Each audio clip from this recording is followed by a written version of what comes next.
আমরা যাদের ভালোবাসি আর তারা যখন ছেড়ে চলে যায়, যে কোনো কষ্ট পেলেই যেন মনে হয় তাদের জন্যই হয়েছে। আচ্ছা, ছেড়ে যাওয়ার আগে কেন মানুষ ভাবে না যে ভালোবেসেছে তার কষ্ট হবে, সে একা হয়ে যাবে? আপনারা কি মেকআপ করে রান্নাঘর আসতে ভয় পাচ্ছেন? মেকআপ নষ্ট হয়ে যাওয়ার ভয়ে? আর কোনো ভয় নেই?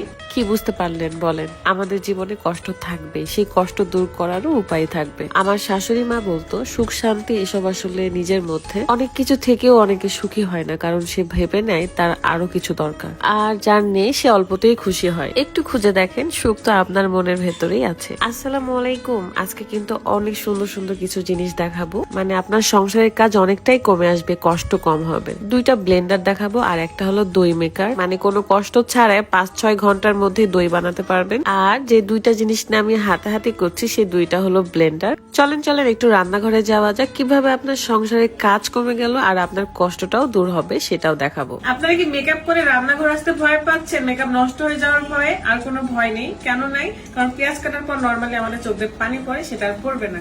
কারণ আমরা নিয়ে এসেছি একটা ব্লেন্ডার। পেঁয়াজ সে অটোমেটিকই কেটে দিবে, শুধু আপনাদেরকে খোসা ছড়াই এর মধ্যে দিতে হবে।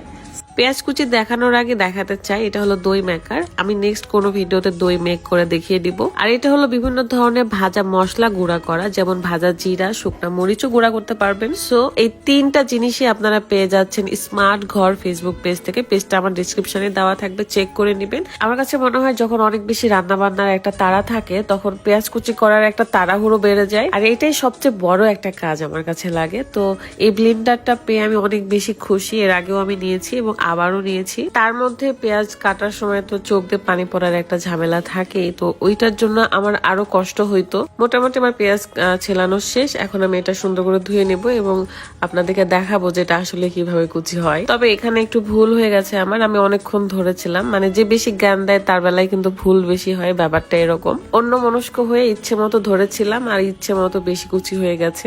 যাই হোক, ব্যাপার নাই, পেঁয়াজ কুচি তো আমি রান্না করে খাওয়াবো সবাইকে, সমস্যা নেই। একটু পানি দিলে কিন্তু এটা ব্লেন্ডারও হয়ে যাবে, আপনারা কিন্তু ব্লেন্ডও করতে পারবেন। বাচ্চাদের জুস থেকে শুরু করে বাচ্চাদের খাবার ব্লেন্ড করা সবকিছুই করতে পারবেন। আসলে কাজের জিনিসকে যখন আপনারা বুদ্ধি দিয়ে কাজে লাগাবেন, তখন অনেক কিছুই করতে পারবেন। আর এই ব্লেন্ডারে আপনারা ভাজা জিরা থেকে শুরু করে মেথি, সরিষা সবকিছুই পাউডার করতে পারবেন। এগুলো কাজ শেষ করে এখন আমি চলে যাব নুডলস বানাতে। সবার নাকি অনেক ক্ষুধা লাগছে, তো ভাবলাম নুডলসটা বানাই। যদিও আমার খুবই বিরক্ত লাগতেছিল, একদমই কাজ করতে মন চাচ্ছিল না। এই সময় কিছুই করার থাকে না, ইচ্ছে না করলেও মাঝে মাঝে করতে হয়। এখানে পাত্র ছোট হওয়াতে মনে হচ্ছে যেন দুধ জাল দিচ্ছি আমি না আগে ভালো নুডলস বানাইতে পারতাম, বাট এখন আসলে আর পারি না, মানে ভাল লাগে না। আমার শাশুড়ি মায়ের হাতের নুডলস অনেক বেশি মজা। ঈদের সময় করে তো আমার শাশুড়ি বানায়। ছোটবেলায় কেন জানি না নুডলস এত পছন্দ ছিল, বাট এখন ওইরকম পছন্দ নাই।